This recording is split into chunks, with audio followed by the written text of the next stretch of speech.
Welcome to the 2015 Successful Webinar on Global Competency Recognition. Our speakers today are on the screen. They are Joanne Arhar, who is Professor Emeritus now at Kent State University, Jennifer Maniz, who is the Executive Director at the Longview Foundation, and Heather Singmaster, who is the Assistant Director of Education at Asia Society. My name is Anne-Marie Gunter. I'm the President-elect of Successful, and I am your moderator for today.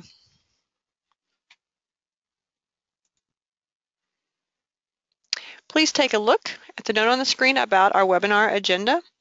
We're going to start with a brief welcome and introduction of our speakers. And then we have our time divided up into 3 sessions: overview of global competence work in general, the global competence recognition that we're going to be talking about, and then a time for questions and answers. Please keep track of your questions and so forth as we go. If there are questions that need to be asked specifically from the speaker or to the speaker at that time, put them in. If there are other questions that you would like to hold till the end, you can also put those in the questions box, and I will hold those until we get to our questions and answer session. We'll have a brief wrap up at the end. And then, as I said, this broadcast is being recorded and will be posted on the Successful YouTube channel in approximately 1 week. You'll notice the webinar scheduled times for all of the time zones that we have Successful members in who may be logging in and joining us today. And that's just a quick reminder that we are in different times here. So for many of us, we are heading towards the close of Thursday, October 1st, but some of us are still working towards lunch or early afternoon of today.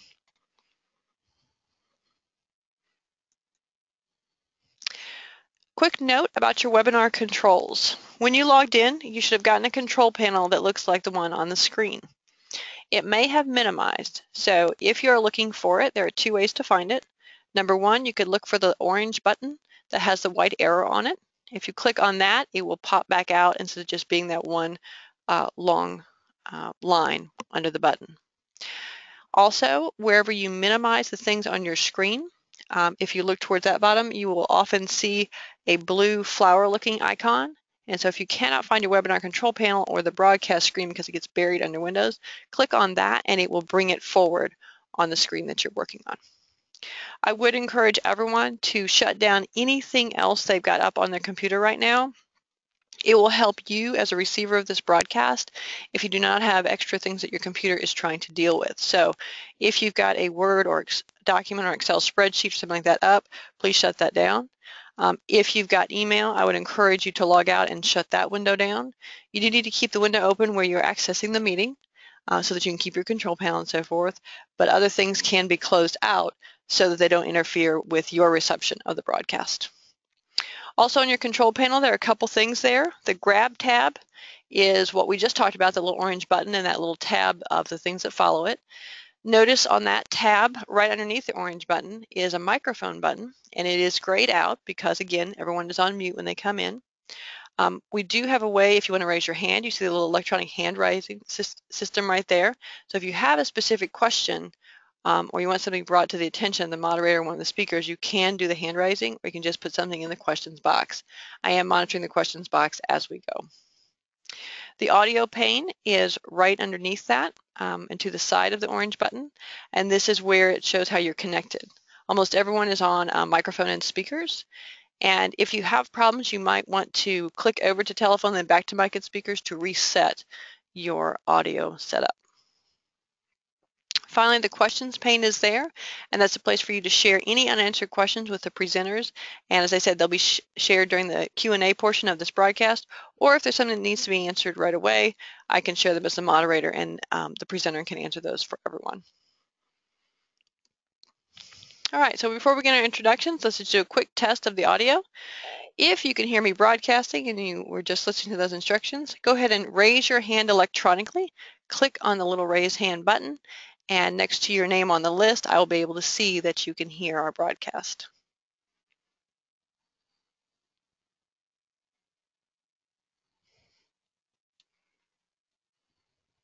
Okay, that looks pretty good. All right, I'm going to take all hands down now.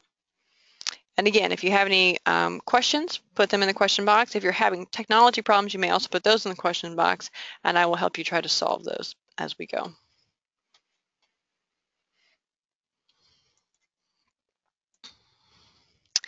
We talked briefly before about who our speakers are today, but you can see them pictured here. We always think it's good in a broadcast for you to be able to see the person's face who is talking with you. And so we have Heather Singmaster, as I said, from Asia Society, Joanne Arhar from Kent State University, as well as NAFSA, and she'll tell you a little bit about that. And then Jennifer Moniz from the Longview Foundation.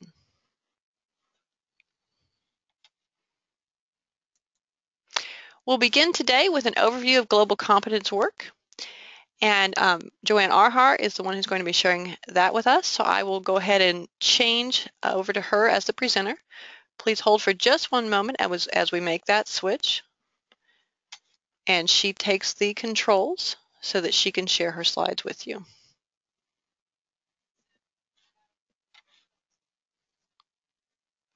Also keep in mind that everyone is on mute, so our presenters themselves will also have to unmute themselves in order to present.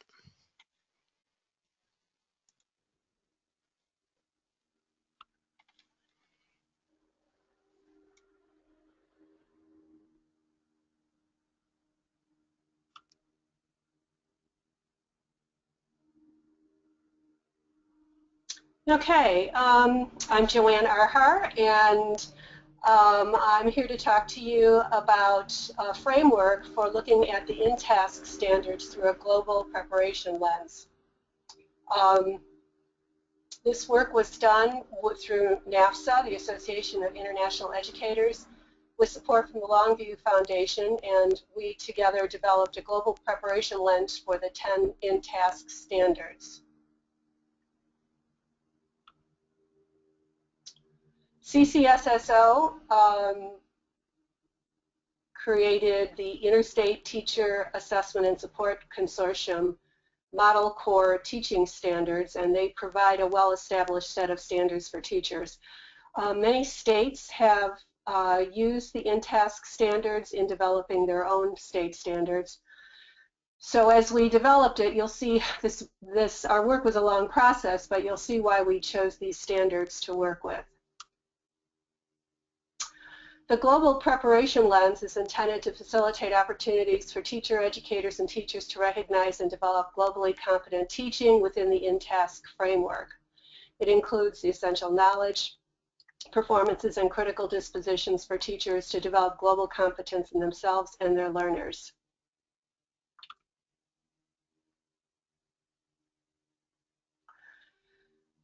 Along with the Asia Society and CCSSO, NAFSA recognized the urgency of preparing pre-K-12 students to face the challenges and benefits from the opportunities that a global future presents.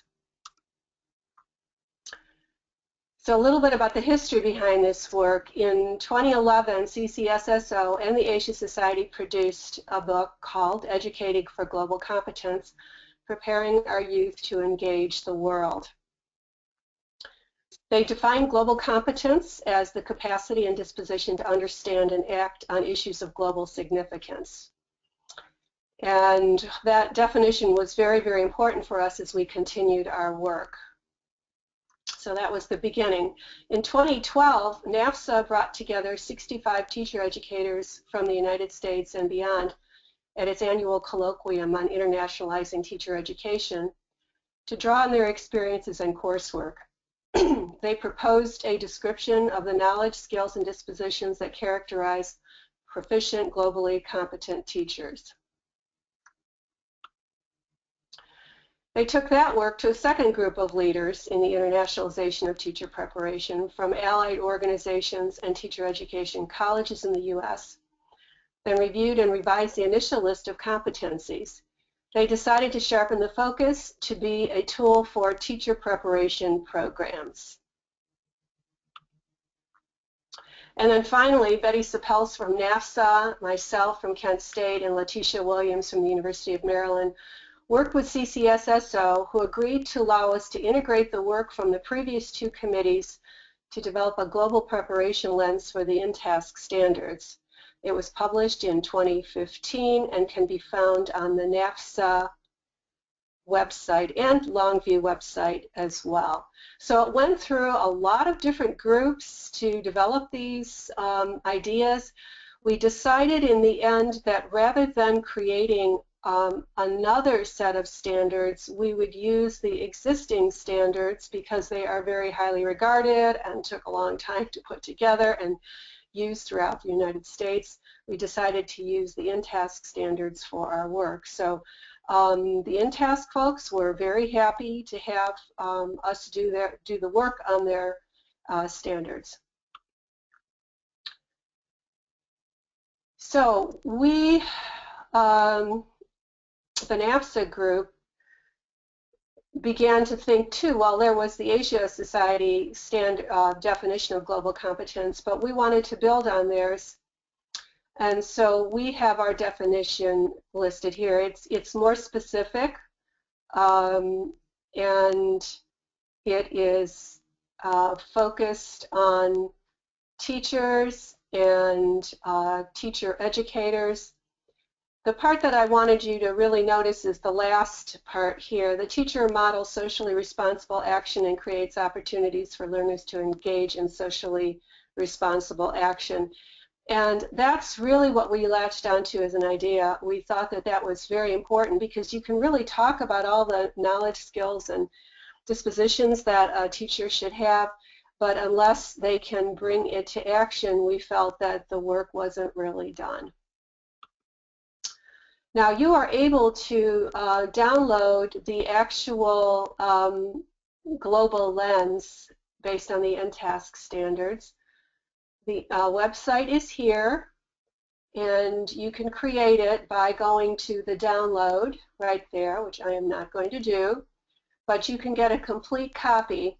It looks like you're going to purchase it, but you're really not paying for it. All the purchase does is allow you to download it for free. And NAFSA is trying to keep track of how many people are downloading this. That's why they're doing this. So you can download it at any time.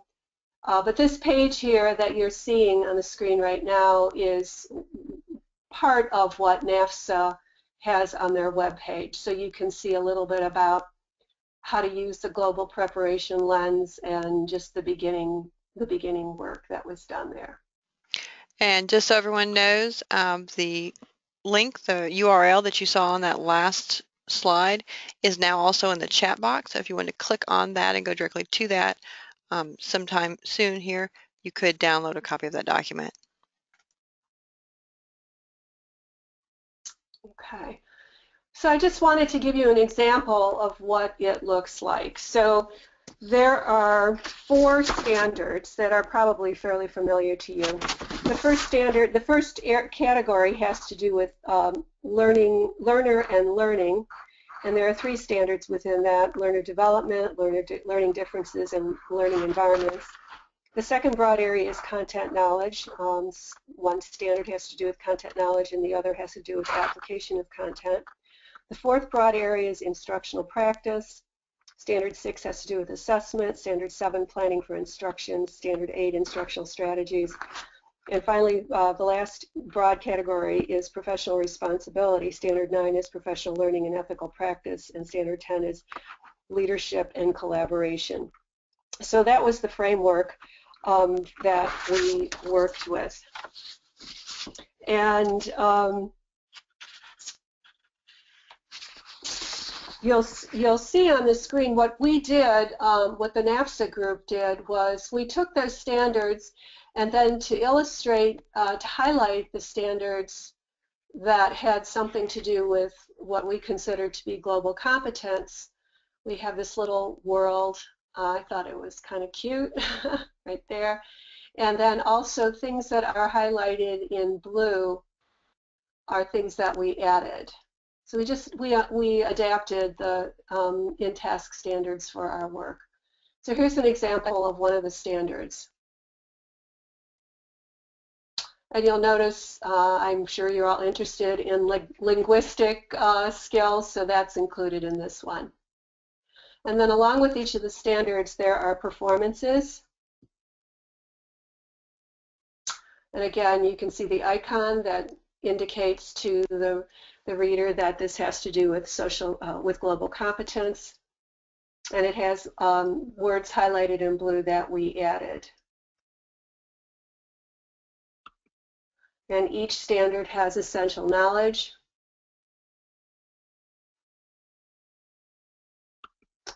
and critical dispositions. And you can see under 1K, the teacher values the input and contributions of culturally and linguistically diverse families. I thought you would be interested in that one. I just wanted to mention a little bit about the whole idea of taking action, which is what the Asia Society brought to this work. Some examples, for example, in the professional learning standard, it includes developing skills for constructive participation in a changing world. So teachers are expected, according to our view, of constructing their participation in a changing world, not just being passive. Under the category or standard of instructional practice, it includes broad skills in students so they can address local and global challenges. So they're not just learning about local and global challenges, they're actually addressing them. And another example is the teachers seek to ignite in students the commitment to positively impact the world. We also added to the glossary a definition of global competence, and at the end of the document is a reference chart with a new section on global competence in which we cross-referenced all the sections of the standards that relate to global competence. So that's it for now. Great. Thank you, Joanne. And as we transition now to our next speaker, he'll be Jennifer Moniz. I did want to share with you a question that has come up, although I think it's more of a think about question, and then we will tackle this during the Q&A at the end. We had one participant who is already thinking about the idea of, how can we consider teachers to be globally competent when there is no mention of teacher proficiency in at least one language in addition to English. So we can think about that for a bit, and I'll have a discussion about that in our Q&A. I am switching the controls over to Jennifer Moniz, who is our next presenter.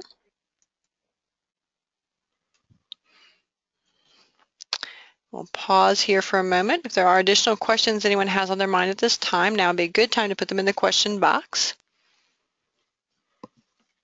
And Jennifer will be sharing with us about this next bit. Good afternoon, everyone. Hello, it's great to be speaking with you and to have so many of our partners on the line. It's also really wonderful to have Joanne start us off with the wonderful work that NAFSA did around the in-task standards. And I think for a small foundation like Longview, the opportunity to partner with organizations like NAFSA and with grantees like Kent State, where Joanne was the Associate Dean and did a fantastic job of internationalizing their teacher prep program and beyond, and really giving the faculty a vision for what was possible through collaboration, is one of the great joys of my work. And when Betty finished up the work with Letitia and Joanne on the in-task standards, and we thought about how to best promote it, the EdWeek blog that Heather moderates immediately came to mind, and I think it was close to when David Letterman was going off the air, so we came up with the idea of the top 10 characteristics of globally competent teachers, knowing that it was a conversation starter, not a definitive list. Longview's been thinking about the characteristics of globally competent teachers, I would say, for about the last 5 years, and we actually have some work underway with another partner organization beyond NAFSA. We've been working with the Graduate School of Education at Harvard University, specifically the Project Zero team, and we're developing some case studies around globally competent teaching at different levels. And so your ideas about what it means to be a globally competent teacher are welcome and enthusiastically embraced. Some of our early thinking about the work is really understanding our own sense of culture as a teacher, knowing that you come from somewhere and that brings a certain lens, and that whenever anyone's looking through a single lens, there's sort of a simplification of assumptions, and consequently, what does that mean when you are bringing that into the classroom?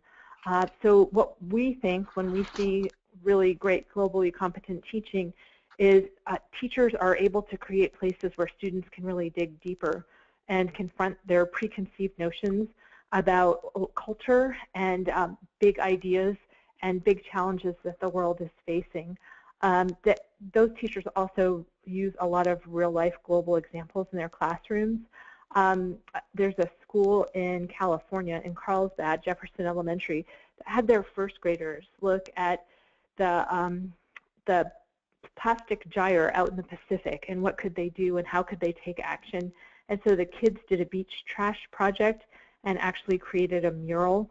So the idea of global competence and taking action, not having just having influence at the higher levels of school, like high school or even junior high, but knowing that kindergarten and first grade can take action and really do something and raise awareness and help clean up their beaches and really think about what else can be done about the Pacific. It's just one example of teaching that we think really kind of highlights global competence in a unique way. I'm having trouble advancing. There we go. Okay.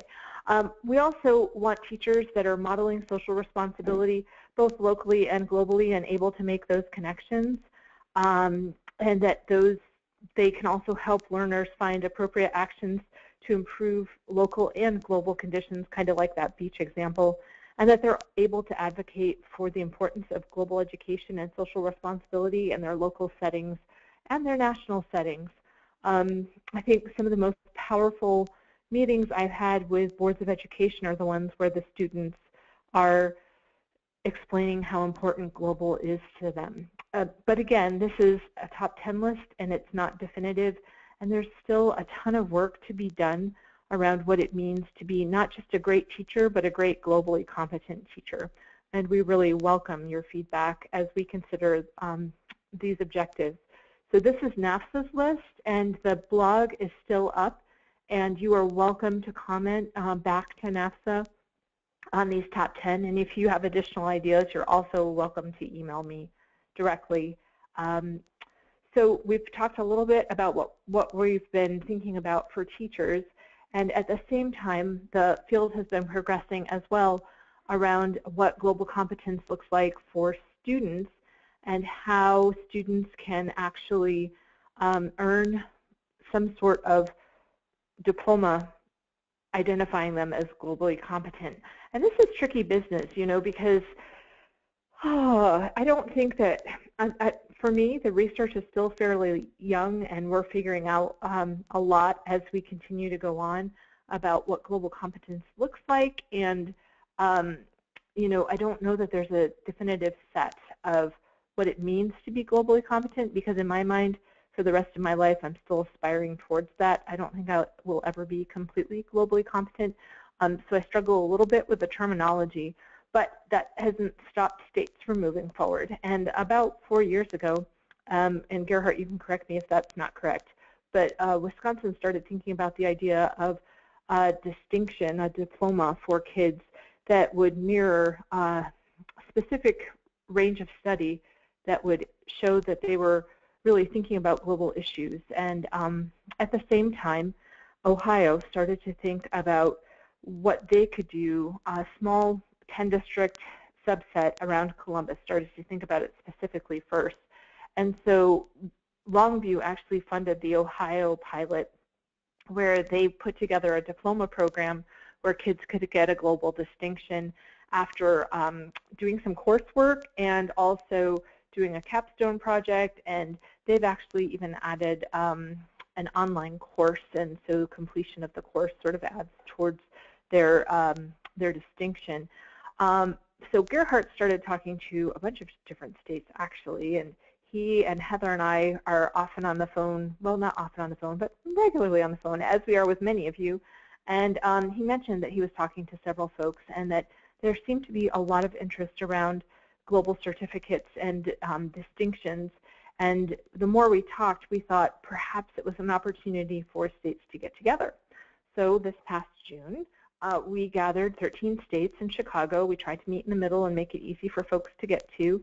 And consequently, we had California, Connecticut, DC, Illinois, Iowa, some districts in Minnesota, North Carolina, Ohio, Pennsylvania, Utah, Virginia, and Wisconsin all come, talk about what they're doing, what they'd like to do, and how they would like to see the work progress, and what challenges they were facing. And Heather's going to talk a little bit about the findings, so I'm going to pass things over to her. I'm going to put up her slide, and then she can take over the screen. But, you know, I think we're so early in all of this that we're really still gathering information, and we have lots of questions for you. And we think it's really important to honor the great work that you've already done around the field of biliteracy and all of that moving forward, as well as we try and create more pathways for more kids to have more access to language and to have more access to world history, and to really think deeply on project-based learning about what it means to be a citizen in today's world.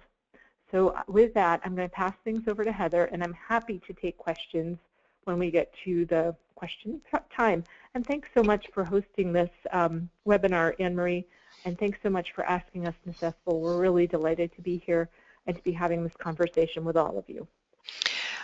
You're very welcome, and it's something that the CESFL members, as you noted, are very concerned about and very interested in giving feedback on. Right now, given that we're transitioning, I think I'd like to share a comment that's just come in, particularly with what's on screen right now. Many of our global certificates or seals of biliteracy or global language endorsements, or whatever the term is in each state for that recognition, require a minimum of 4 credits in a world language, or some requirement like that, 3 or 4 credits. Some think that this is not a relevant requirement for globally competent student, according to this participant, and he's asked, you know, how do we engage them in a non-confrontational conversation about that?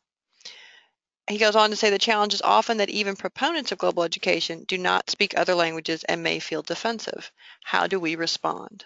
So let's think about that, and we will tackle that question in our Q&A session. I'm switching presenters. As Jennifer noted, Heather is up next for the presentation. Okay, great. Thank you so much, Anne-Marie, and thank you to Ms. Espel as well for making the time, and for Ryan, who I know isn't here today, but for really working with us to get this scheduled. We really do appreciate it, and it's so great to see all of you on. So here we just created a chart that sort of shows for the diplomas that are currently in process what some of the requirements are. And you can see it's a combination of world languages, credits in different globally focused courses. Some have service learning, some don't. A capstone or culminating project is part of most of them, but not all. And then also there are some other options here at the end. You'll see ranging from internships to travel abroad to literature and global book reviews. What we did is, in recognition of the growing interest in global certificates and as a follow-up to the meeting, Asia Society and Longview are working together on a report, or really more of a handbook for states and districts that are interested in starting their own certificate or diploma program. So I've included what we have for a draft outline currently here. I can walk you through it, and then of course we would love to get feedback on it. So we'll start out with, what is the current status of the global certificate or diploma movement, and then we want to talk about what does a globally competent student look like. And so here we'll first define global competence and the skills that are required of students to be globally competent, and sort of lay out the ideal of what a globally competent graduate looks like. What should they be able to do? What skills should they have? We'll draw on Asia Society's work. We have created a graduate profile, as well as that of P21 and other organizations, and we would be open to, obviously, suggestions on that. Then what does a globally infused curriculum look like? So here, a conversation of interdisciplinary and project-based learning, some competency-based examples, as well as some curricular examples. What does a globally infused math class look like, science, ELA? And then how do we give students a chance to exhibit their skills and exhibit the fact that they're globally competent. And so here we can talk about capstones and portfolios and some of the technology projects that students have been working on. World languages, and that's what we're here to talk about today. Obviously, the ideal is for every student to begin an immersion program in kindergarten, and I can say that my son is just started kindergarten, and he's in Mandarin immersion at Woodstock Elementary in Portland, so I'm really excited about that. But, you know, I'm a firm believer that that is the best, a K-16 pipeline of language learning, but we have to recognize sort of the reality here and the fact that many districts don't offer language courses. So we want to lay out a realistic ideal that will drive demand for languages. And again, that's what we want to discuss with you today. What should this part of the handbook look like? Service learning. We want to, since so many programs are requiring that, what does a good, strong service learning program with a global focus look like? Do we have some examples? I would love help finding some. There are obviously travel-based examples, but what about doing service learning here in the U.S. and tying it to global issues? Global experiences, we're working with Illinois, and they've been asking what are some of the best practices around global experiences.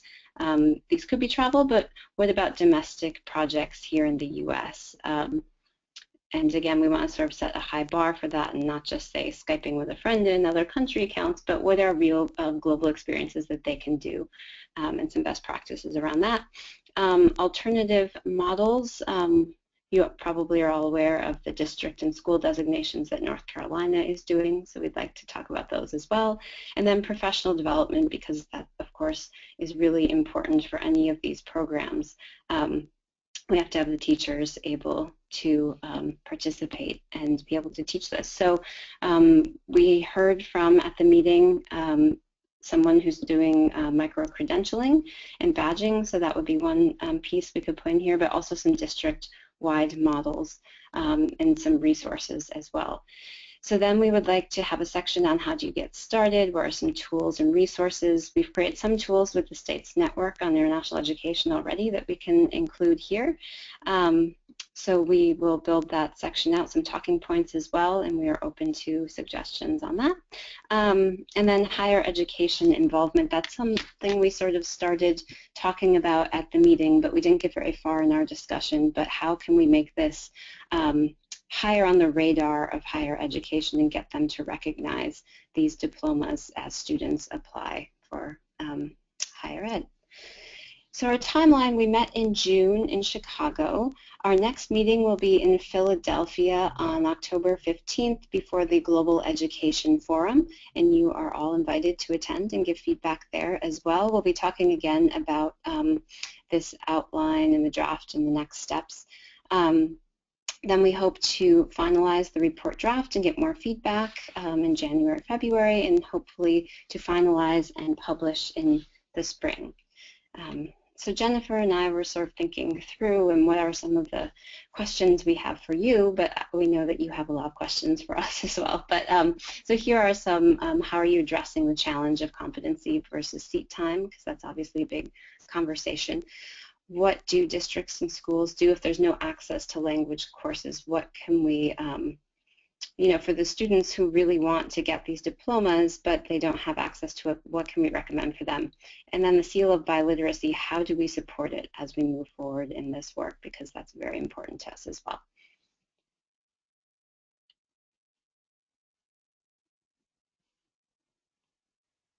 So Anne-Marie, I'm not sure how we want to do the Q&A section. Okay, great. Thank you so much. And what I'm going to do is switch back to my screen where we have the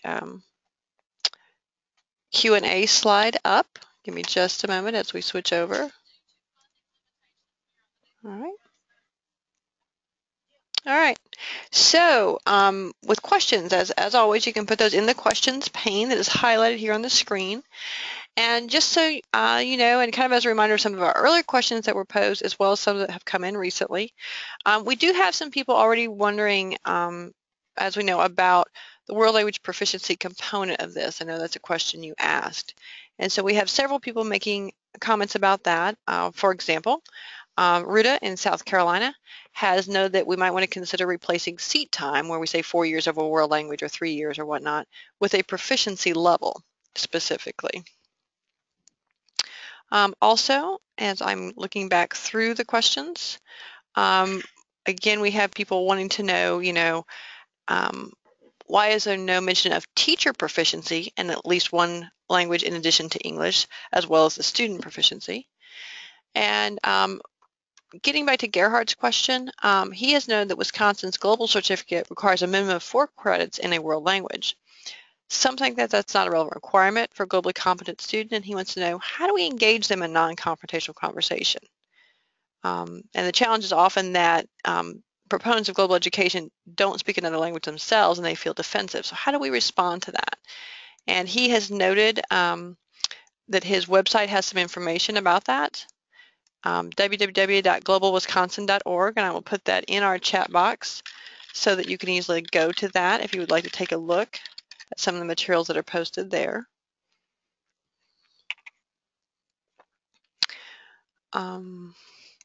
He has also noted that Illinois is not going to require a world language credit for that, and it will be an optional requirement according to Seth Brady that Gerhard has spoken with. Hang on just a second.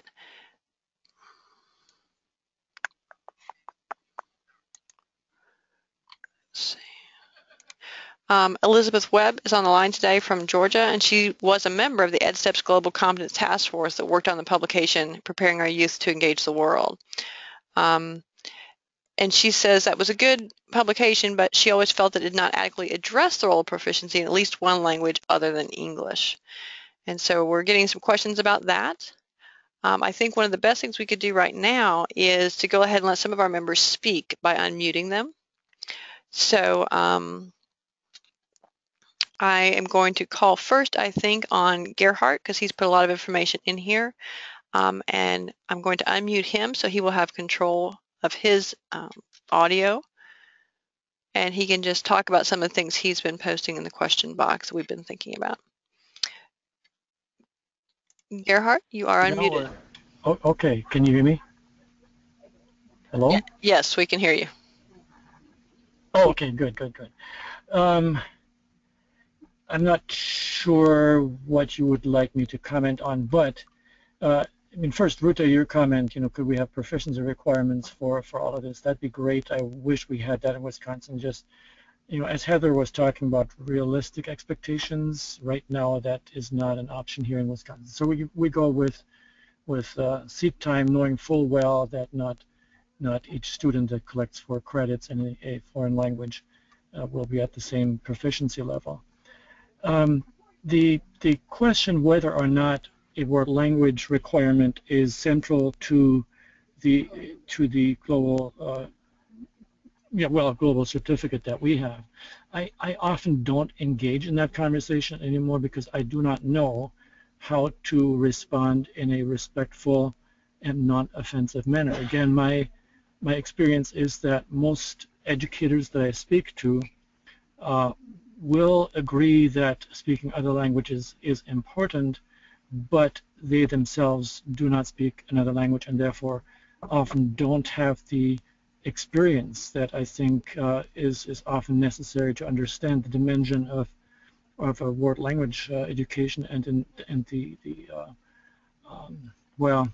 the characteristics, dispositions, etc., that go into communicating in other languages.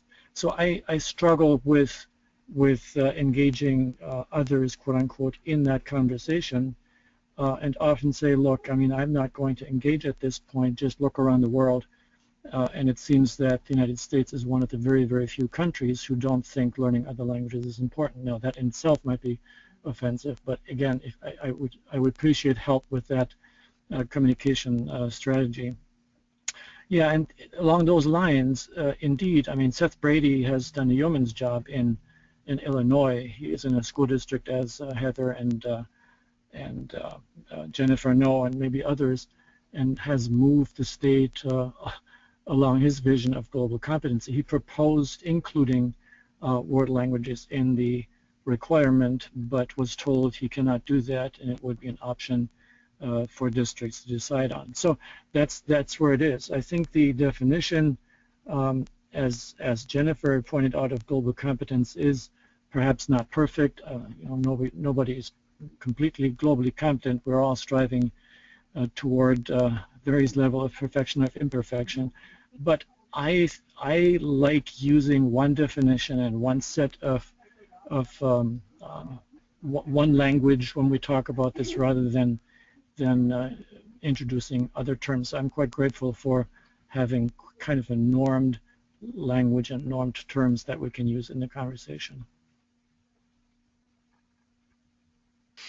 All right. I'll stop here. Thank you, Gerhard. If our speakers would like to respond, please go ahead. And I'm also looking at some of the other comments coming in for our next speaker to come up.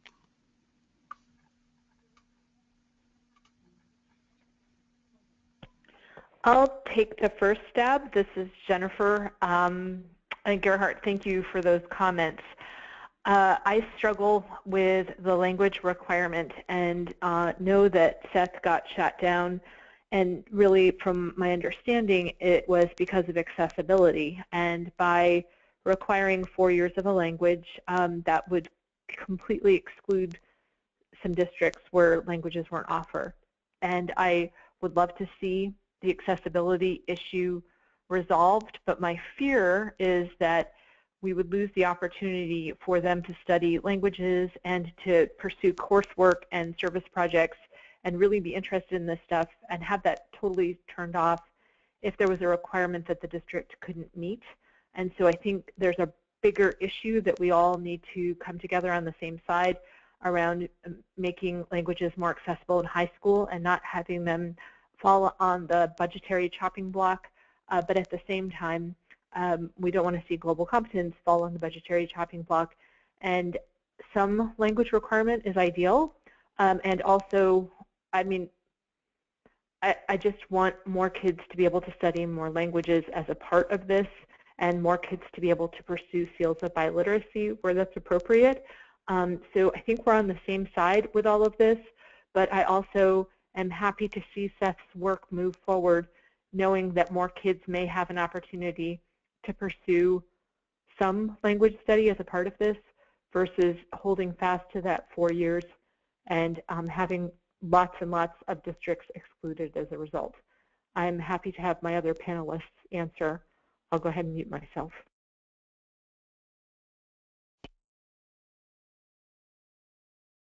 No, I agree.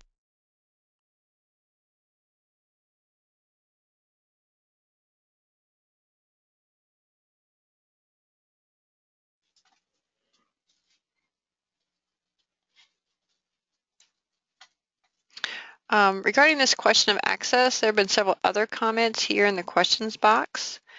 For example, Jackie Van Houten has noted that Kentucky's has a global competence world language program review that is worth 23% of a school's accountability. Schools without a world language program lose points. And there's a sort of a stepped-in version of this where high schools will be accountable this year, middle schools the next year, and elementary the following year.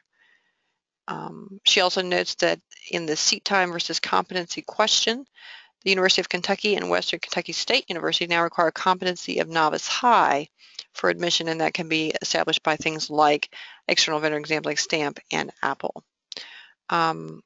I think I'm going to take this time to call on Jackie to speak out a little bit more about that, as that seems to be the question we're working with right now. So Jackie, I'm going to go ahead and unmute you. You are unmuted. I don't think you'll be able to hear me. I don't have a microphone. I know I can hear you. You sound very clear. Great. I'm thrilled because I was told this new computer didn't have it, so I'm thrilled. Yes, and I have to state that as president of ACTFL, I, along with our past president, Mary Lynn Redmond, and our upcoming president, Pete Swanson, have been in the process of writing an article in response to the lack of language in the document. We are very concerned as we continue to see definitions and requirements for certificates for global competence that come out without a requirement for knowledge of a language at a proficiency level where people can actually communicate meaning. We seem to be able to hide behind America's lack of access, and the lack of access will not change until we start recognizing the need and requiring it. I do understand that lack of access question because we have it in the Global Competence World Language Program Review, which is now, as you said, part of our state accountability. We have many schools, middle schools and elementary, that do not have a language program. And in order to get them to have a language program, we are now requiring this accountability factor. We have built in time, years, for them to prepare for this, but it is expected that students will have access to language learning, be it through the school itself or outside, because we know we can't wait for people to do it on their own, as there will always be excuses. So I am very firm in this idea that we need language as part of any global competence requirement.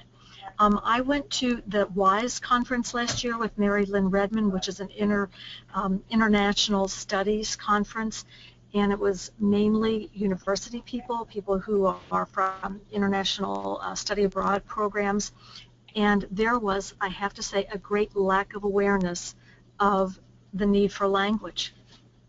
It is shocking that it is so pervasive, but I think it's something that we truly need to focus on. So Jackie, this is Heather. I'm just thinking about, what do we write then into this handbook? Because we want to both set a high bar for people, but also make it realistic. And so I think we can do that through examples like the new Kentucky model. I mean, I just know that lack of access is a real problem. I've heard Marty Abbott speaking this morning about the shortage of teachers. I mean, 39 states have a shortage of foreign language teachers, which is on par with math and science. So, I mean, it's a struggle. So I'm just wondering how we balance this out. Because we also don't want them to see this and say, oh, we can't do this at all because we just can't do the language piece. So that's what we're struggling with. I do understand that, but the lack of teachers was there for science and for math, and yet the STEM initiative came out at the same time. So people do step up to it. Now, granted, it takes a longer time for people to be prepared in a language, which is not just course-based, but it's developmental.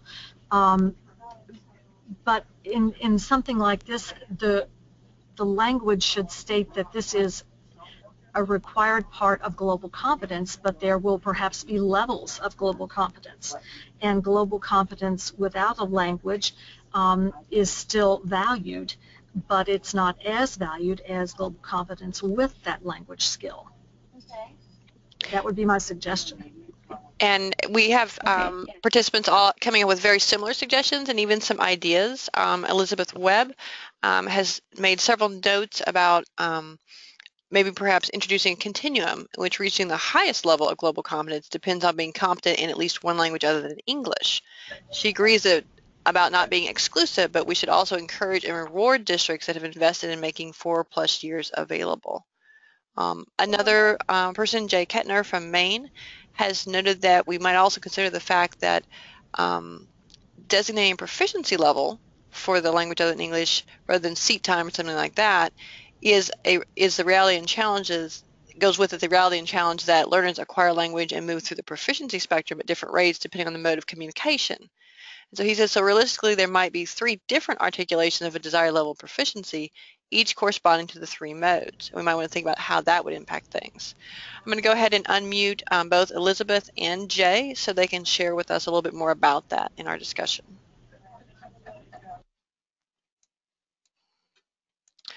Elizabeth, you are unmuted. And Jay, you are unmuted. Thanks, Mary. Thank you so much, Anne-Marie. This is Elizabeth. Can you hear me? Yes, you're good. Okay, perfect.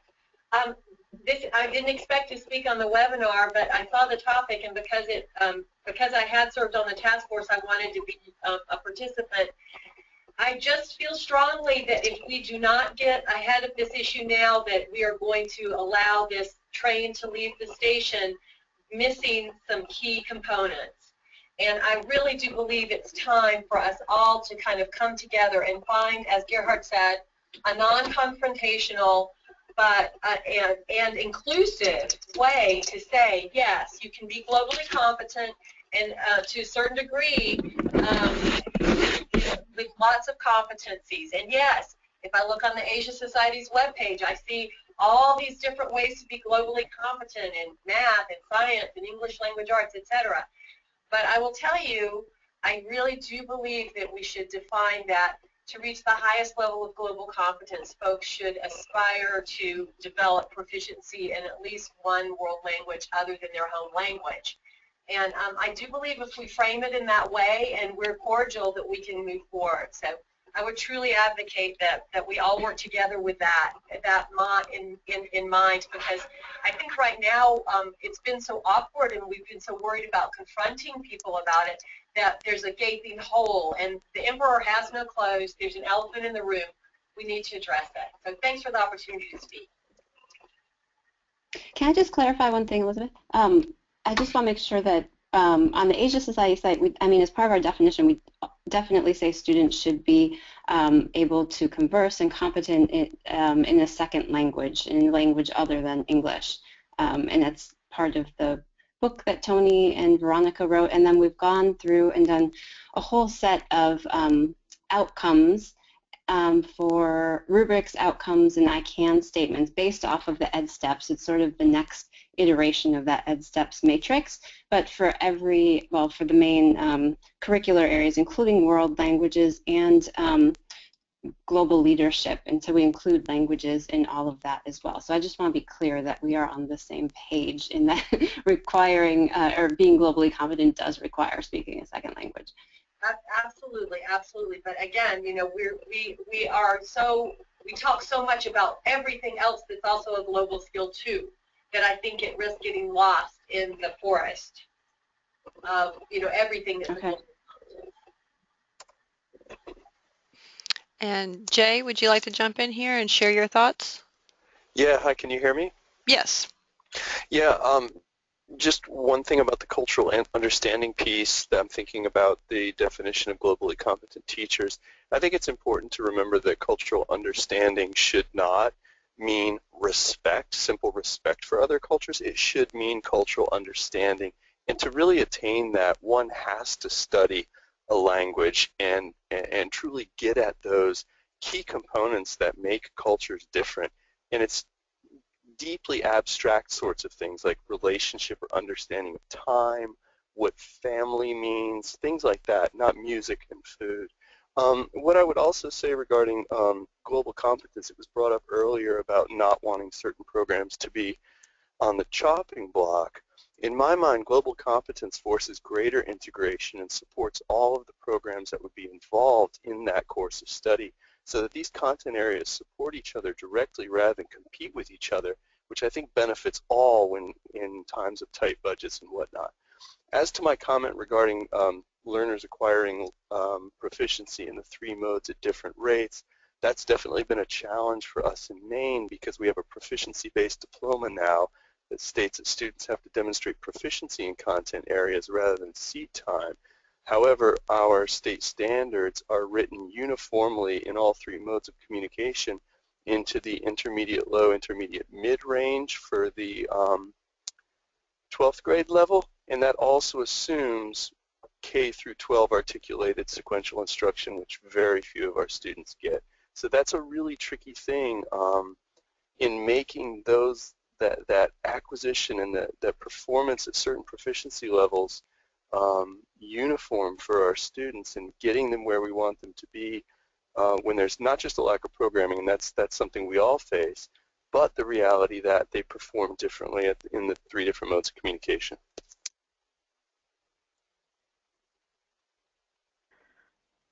A great point.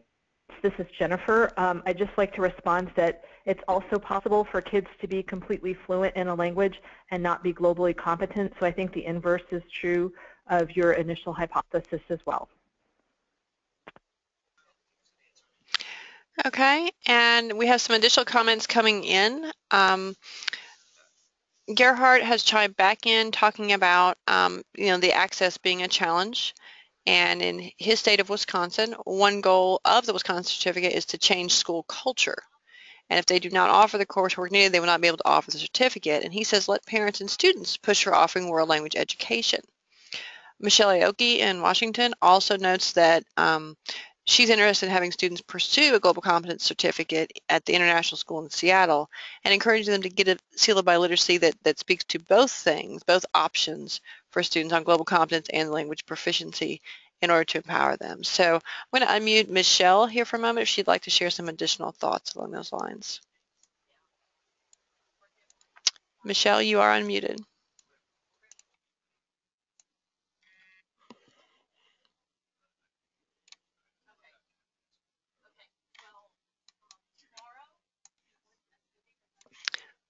Oh, I just see she has notes. She does not have a mic. That's okay. Let's move along to Paul Sandrak. He has noted that it's important in this continuum of global competence to acknowledge what truly is added when language is part of one's competence. Also important to acknowledge additional ways to gain the dispositions in intercultural encounters, and again, value added when language is part of one's competence. Just saying that it is a second language that makes a difference is not enough. Too many people do speak another language and are not globally competent in the sense of withholding judgment, surveying a situation to evaluate how miscommunication is occurring, and more. So I'm going to unmute Paul so he can again elaborate a little bit on his thoughts. Paul, you are unmuted. Great, thank you so much, Anne-Marie. I think I'm echoing what Jennifer just said, that idea of language alone is not sufficient. I completely agree with that. I think we have to always mention what is the value added of having a language. It doesn't automatically guarantee a global competence, and I would refer another piece of the defining of global competence has certainly come from the position statement that ACTFL facilitated, thanks to all of the NACESFL members and the other organizational members that participated in framing and completing that position statement.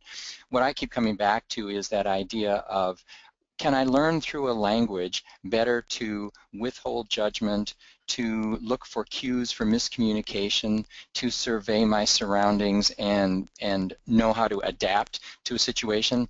As I think Jay was echoing as well, it's not to say, those stages of becoming more globally minded, understanding. I know Gerhard was talking about different worldviews under a 1.0 to a 5.0, and moving from just looking everything through my own lens to eventually starting to just understand. It doesn't mean accept, it doesn't mean buy into, it doesn't mean agree with. It says simply understand. Where is this person coming from? Where is this comment coming from? Where is this practice coming from? And that is the depth that I think the way that we are now teaching language, not to be a set, concrete, just learn a bunch of rules and go forth and start using them, but really to always go in with that sort of suspension of knowing everything. I entered day one in a classroom saying, I don't understand what I'm hearing, but I'm going to figure it out. I don't understand the culture I'm experiencing, but I'm going to figure it out. I think that's how language learning can build those dispositions that are so critical to global competence. Thanks. Those are excellent points, Paul. This is Jennifer again. Thank you so much for being so better able to articulate what I was trying to say.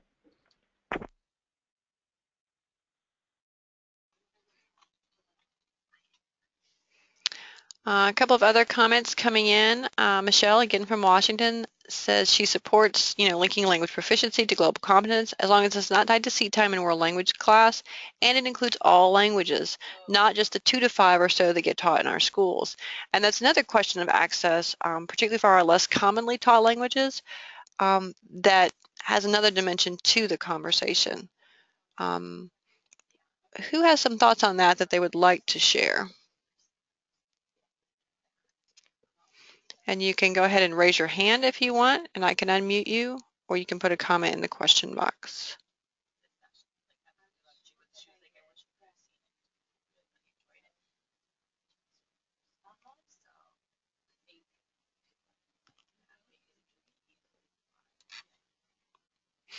I also see a comment from Elizabeth. She says it certainly may be possible to be proficient in a second language and not be globally competent, but in her experience, students who are learning languages are almost always more globally competent than those who are not. Developing proficiency is almost always linked to extensive intercultural experiences using the language, which fosters competence, and most curricula include culture as an intrinsic part of the curriculum.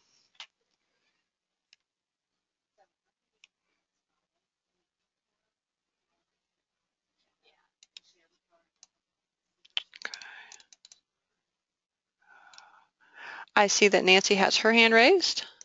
Nancy, you are unmuted. Hi, this is Nancy Rhodes. About your question about the less commonly taught languages, I think that really just underlines the importance of looking at competency versus seat time, because of course if we're measuring just looking at seat time, then the students who speak Vietnamese or Urdu or whatever language will not even be taking it in school, so they won't even be recognized at all. So I think that's another really good reason to look at all the languages that are being spoken in our schools and all the heritage language speakers, and really find ways of assessing their language skills and letting them be recognized for the global competence that they already have.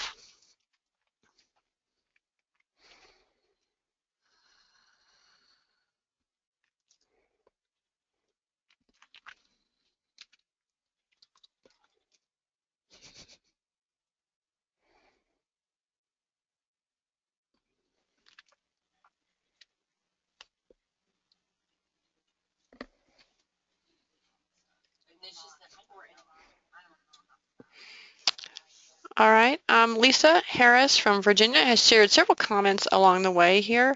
One of the things that she's wondering about is schools and universities being committed to producing globally competent students and how they offer language options.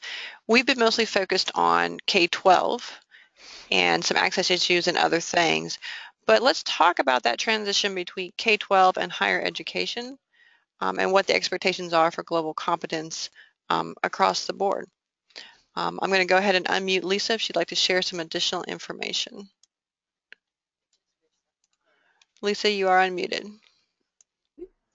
Thanks, Anne-Marie. Yeah, I was just thinking about that continual study because, as Jay brought up, we do need to think not only about where we're at on the secondary level, but beginning back at elementary school. And then I think we need to extend it beyond that. Where do our post-secondary educations fit in, as well as even those concurrent education systems where students might be learning a language at the same time they're attending another type of public school system or private school system. So the language not necessarily being learned at the public school, but being acquired either within the home or a community-based organization. And I'm thinking about the parity of when the acquisition takes place and when the skills are acquired.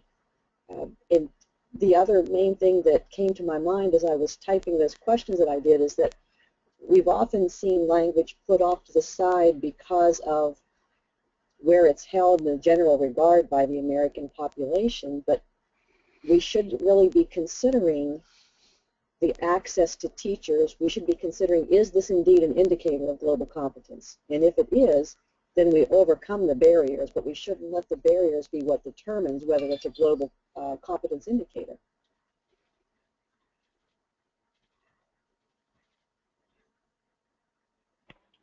This is Jennifer again. Thanks, Lisa. I think that's an excellent point. And while where we work is usually the K-12 universe, we do have that one area of focus around teacher preparation. And in conversations with colleges of education, they just talk about the challenges of delivering classes around pedagogy in other languages and how that is something that their universities aren't very well equipped to do. And I think it kind of points back to the whole lack of regard that the United States generally has for speaking a second language. And I also feel that many universities punt it by having a language requirement to get in, but then really not making language study accessible outside of, you know, just some really general ed requirements in some cases, and not offering coursework in other languages unless there's the study abroad piece. So I totally agree that that's an area for growth. Let's put it that way.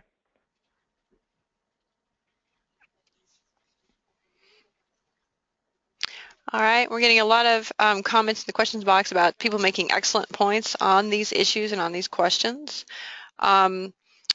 Regarding something we touched on before, several people brought up the question of English language learners as well as heritage language learners. Specifically, Elizabeth Webb says that now that she's working with English language learners in the 13th largest district in the U.S., she really sees the need for developing and recognizing global competence among that population. Elizabeth, since you do have that perspective, would you like to share a little bit about that again? I also see similar comments coming from Jackie in Kentucky. And so I'm going to go ahead and unmute both of them again to see what they would like to share about that. Elizabeth, you are unmuted. And Jackie, you are unmuted. Thanks, Emily. You know, it's been a real change in perspective. I think Lynette actually invited me on that I would finish up doing that task force work. And those themes been coming in, and Paul's comment and the other comment, I'm sorry, I forgot to say the other comment about that you can have linguistic proficiency like in English and yet not be globally competent. So some of our students who are coming in who have had all kinds of different experiences, global experiences, but not necessarily with multiple cultures. But they do have their home language, and as they really have to become much more globally competent as they come into our school system, I think it would be terrific for us to recognize that as they are developing their competence in English. Obviously, we're doing everything that we can to encourage the home language to be continued and to support that and to communicate the importance to the parents. But it is difficult with the less commonly spoken languages.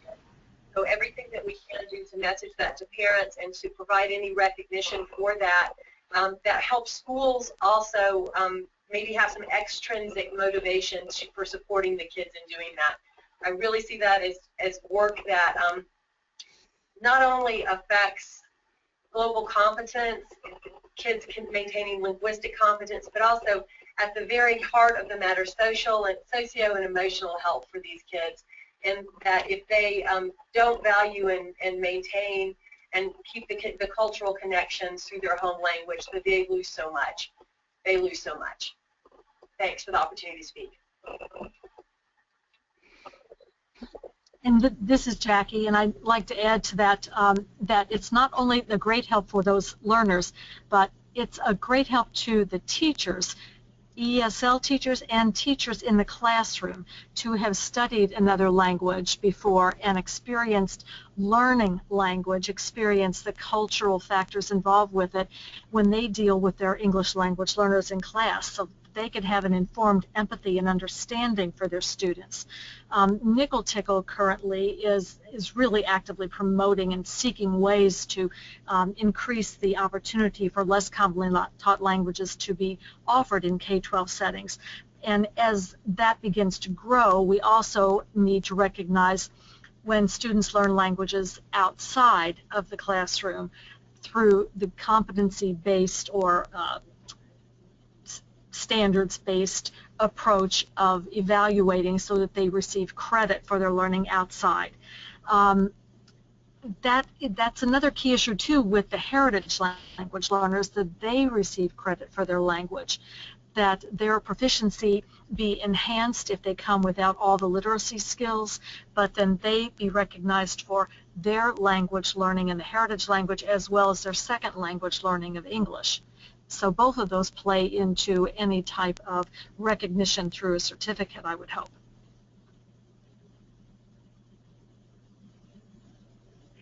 Yeah, I think, well, this is where the seal of biliteracy comes in, right?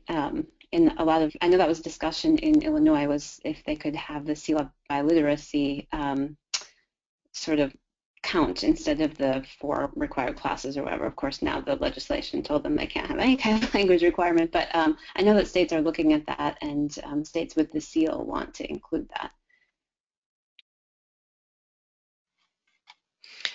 And you know, that is an interesting question. This is Joanne. I just wanted to. Sorry. This is Joanne. I just wanted to kind of respond to the higher ed teacher preparation concern.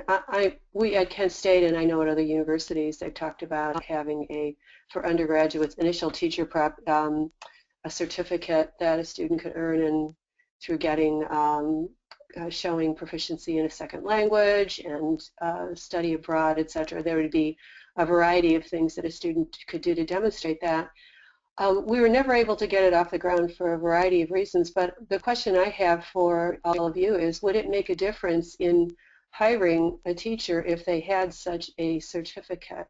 It's not a state Department of Education certificate, it's just a certificate that a university would award, so it doesn't have really licensure implications, but simply a reward for doing extra work around global competency.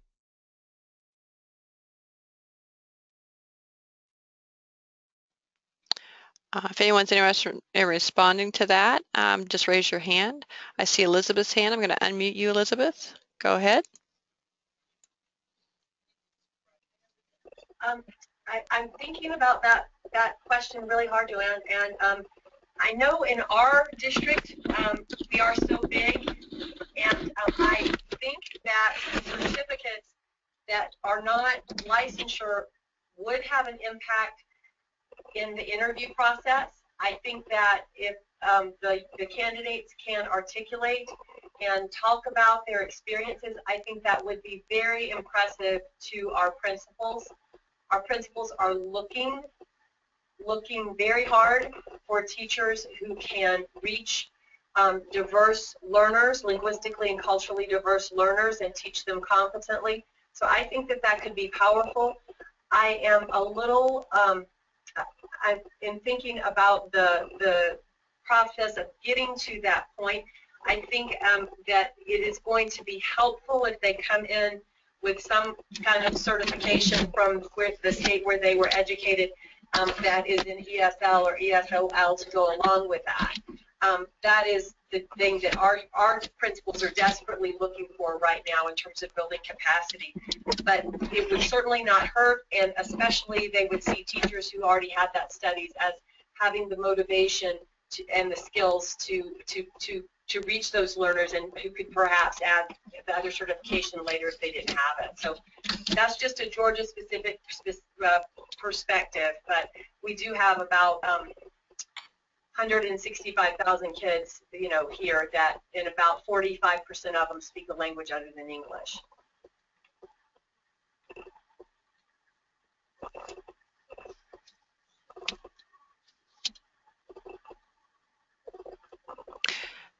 So as we're thinking about that, I have a note here from Paul Sandrock about North Carolina and several other states like Ohio doing a great job about differentiating proficiency levels attained for different types of languages over a course sequence. He's asked me to share that information. Then he has some information to share also about a project ACTFL is working on. So I'll just slide onto the screen our standards document. We do outline, as other states do, as I said, what level of proficiency we expect students to be at in the different skill areas or communication modes following the conclusion of a course. And so you see there a high school sequence that goes levels 1 through 8, which is what we have. The hours, which do in fact refer to seat time, but refer to seat time in the sense that when a student is on a block schedule in any course, They get 135 hours usually of formal instruction over time, and then 150 is a traditional schedule. Obviously, we recognize in our seal of biliteracy called the Global Languages Endorsement, proficiency attained in other ways besides taking a course. We also have these outcomes for all kinds of programs. I'm going to scroll up and take a look at the heritage language courses that are offered in North Carolina schools. And notice there are two charts. One is for alphabetic languages and one is for logographic languages. And so Paul has noted that ACTFL is working on a project and looking for pilot sites to credential language proficiency in heritage speakers and to receive ACE credit transcript recommendations to bridge from high school to post-secondary. So I'll go ahead and unmute him and let him talk about that for just a moment. Paul, you are unmuted. Thanks so much, Anne-Marie. This really builds on this whole conversation about how to honor the resource that our heritage speakers of languages bring to their global competence. And so we are working with Noah Geisel on a project to credential language learning, and it has three legs to that stool. And the importance of the three legs is both to give more evidence to a district to award credit. He keeps talking about resource-rich, language resource-rich, but credit-poor students, so to actually get credit. And the idea was not just to do it with a test, but also to involve an element of service using that language, such as tutoring younger learners, so demonstrating literacy, and also a project that could be doing research. It could be a project related to another class that is another demonstration of using the student's heritage language. We felt that simply doing the test is sort of, it locks in where you are, but doing the other elements first may actually encourage the heritage learner to realize I need to have my language at a higher level in order to use it professionally than simply the conversations within my family. And so the idea of some service, some school-related academic-focused project, and the test. And the test that ACE, the American Council on Education, recognizes is the OPI, or the Writing Proficiency Test, and can actually then generate that credit recommendation for not just to be used for high school to award credit, but it also is a recommendation right away to link into post-secondary opportunity. So we're looking for 5 pilot sites. Thanks. And then after we've proven that concept, to expand in future years with more pilot sites. Thanks. Okay, great. I want to share a couple of comments here, and then I'm very conscious of our time. We are coming up on a time to wrap up, and I think Gerhard has our closing questions. But before we go to that, Ursula has noted that she cannot use her microphone because she's in a large room at a meeting right now. But in Minnesota, the bilingual and multilingual SEALs grant, which grant college credit, were initiated by the legislature to recognize the home language of English learners and encourage them to continue learning their home language to arrive at the levels of the SEALs of biliteracy. And with that, as we are closing out today, Gerhard has noted that we cannot keep using our internal language in communication with those who we would like to get on board. He agrees with many of the comments that have been made, but he said the trouble is that we have been making these comments for many years. He believes that our next step needs to be a policy discussion that may come up with a requirement in world languages. He said England did a terrible job teaching world languages for a long time, pretty much for the same reason that the U.S. is so far behind. Yet they now require world language learning at an early age. He thinks this is a policy debate, a PR debate, and not necessarily an endless relitigation of all the arguments for world language learning we pretty much all agree on. So Gerhard, I'm going to go ahead and unmute you. Talk to us a little bit about your questions and what you're thinking are some next concrete steps are that we could take.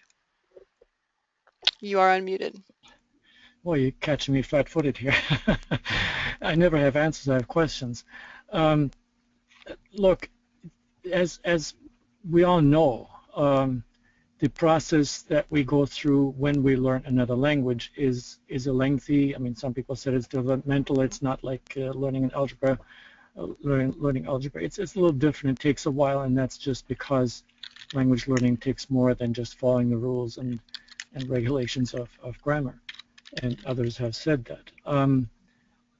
The question really is, though, and it comes back to something that Paul said, that Jennifer said, and others probably commented on, is at which depth do we teach world languages? And that's where the debate comes back to us as world language teachers. We always talk about, the Day of the Dead is not an appropriate celebration of another culture, but how do we get to an appropriate level of speaking, of communicating in that other language so we can actually experience the challenges of navigating between two different cultures, belief systems, things that are not always translatable, and so on and so forth. If we haven't made that type of experience, it is very hard to communicate that, again, to those that haven't made that experience. So therefore, I think we can talk internally with our professional language, and we understand what we're saying. We need to improve, as we all try, the teaching and learning of world languages in our classrooms.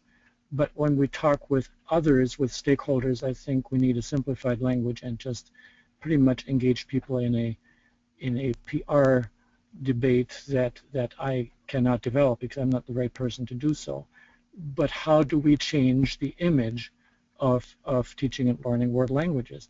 How, now don't get me wrong here with a political statement, but how is it possible that when candidate for President Bush speaks Spanish, that he's attacked by others for speaking Spanish? I mean, we're still in that era.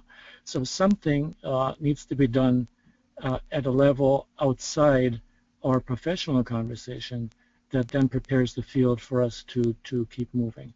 Do I have an answer to that? No, but I do know that we've talked about all these issues that we've addressed today for a very, very long time, and I don't know how to move the ball forward. Therefore, in Wisconsin at least, well, we had a policy discussion. Paul remembers this very well. 96, we introduced a requirement for all students beginning in grade 7 to have the opportunity to learn another language, which means districts have to offer another language. Are all districts compliant? No, they're not, but at least the statute is on the book. So that was done at the time. The conversation was probably not an easy one, but at least it had a concrete result.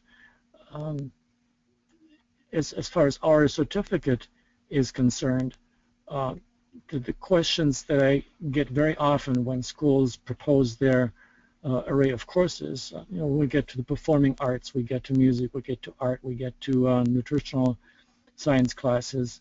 Oftentimes we get proposals that say, well, the choir performs, or the symphony performs, the orchestra performs Beethoven. And I keep saying, well, that's not good enough. Just performing Beethoven doesn't give students an understanding of a different culture. They will have to go deeper. I would say the same requirement should apply to world languages. Just being able to say a few words and being proficient at a very low level does not make a globally competent student. So I think the challenge is there for all content areas that says we have to be honest and say that that our requirements should be at a depth of knowledge that we think satisfies the definition of global competence. But again, I think as far as world languages is concerned, we need to move into a conversation that folks outside our usual conversation partners understand and are willing to follow. All right. Thank you, Gerhard, and many thanks to all the rest of you who have been commenting and thinking about this topic. It is something that we need to spend considerable time on. And I think, as we continue to move forward, we'll have many opportunities like the ones that have been offered today from our speakers. I am noticing the time. We have 1 minute to finish, so I'm going to close us out for today.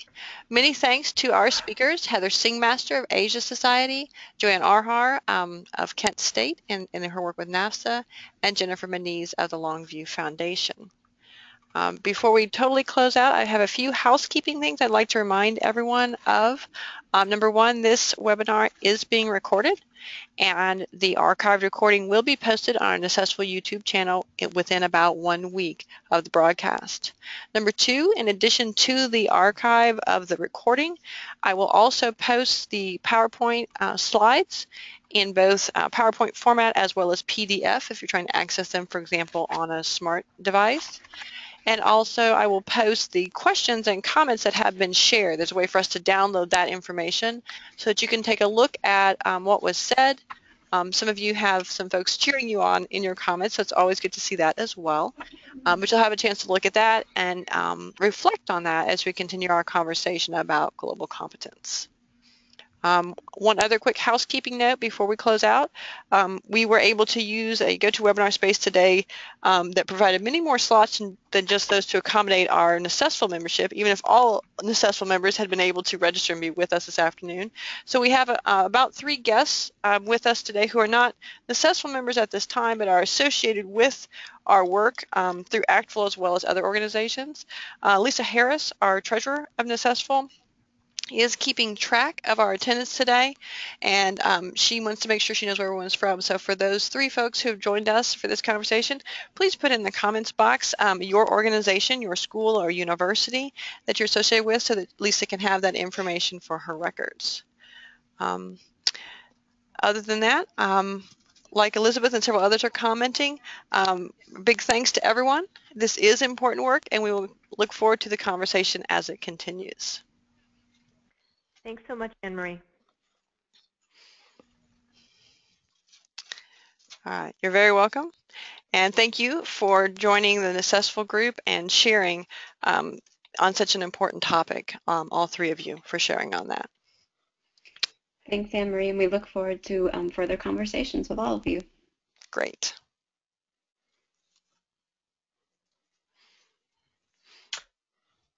All right.